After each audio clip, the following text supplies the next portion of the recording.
யானையை பற்றிய தகவல்கள். யானை சமூக விலங்கு. யானைகள் பச்சாதாபம், துக்கம் மற்றும் விளையாட்டுத்திறன் உள்ளிட்ட நடத்தைகளை வெளிப்படுத்துகின்றன. யானைகள் தும்பிக்கைகளை ஒன்று சேர்த்து கட்டித் தழுவுகின்றன மற்றும் வாழ்த்துகிறது. பெரிய கன்னமடலால் யானைகளுக்கு வலுவான நினைவாற்றல் உள்ளது. யானை கூட்டம் ஒரு குலத்தலைவியால் வழிநடத்தப்படுகிறது. பொதுவாக வயது முதிர்ந்த பெண் யானை கூட்டத்தை வழிநடத்துகிறது. நீண்ட தூரம் உலாவும் விலங்கு. உணவு மற்றும் தண்ணீரை தேடி நகர்கின்றன. மேலும் நீண்ட தூரம் இடம்பெயர்வு வழிகள் கொண்டுள்ளன. யானையின் கர்ப்பகாலம் 22 மாதங்கள்.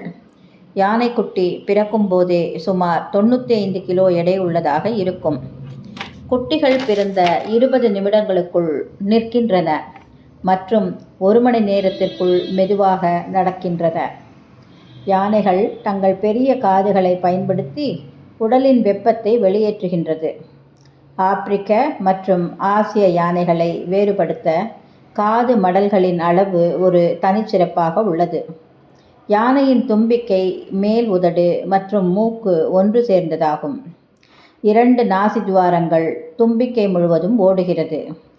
தும்பிக்கை எலும்புகள் அற்றது.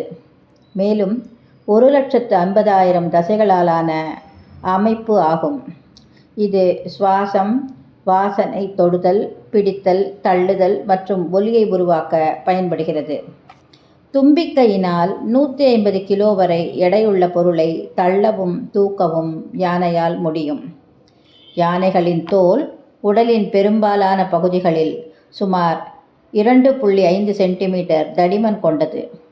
தோல் மடிப்புகள் தட்டையான தோலை விட 10 மடங்கு அதிக நீரை தக்க வைக்கும். இது அவற்றின் உடலை குளிர்விக்க உதவுகிறது.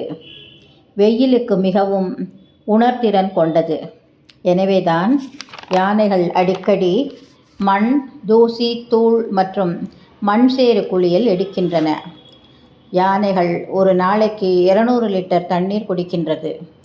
தும்பிக்கையில் ஒரு நிமிடத்திற்கு 10 கேன் தண்ணீரை உறிஞ்சவும் மற்றும் ஒரே நேரத்தில் 2 கேலன் தண்ணீரை தேக்கி வைக்கவும் முடியும். யானைகள் நுகர்தலால் 12 மைல் தொலைவில் உள்ள தண்ணீரை அறிந்து கொள்ள முடியும். யானையின் தந்தம் ஒரு முறை உடைந்தால் மீண்டும் வளராது.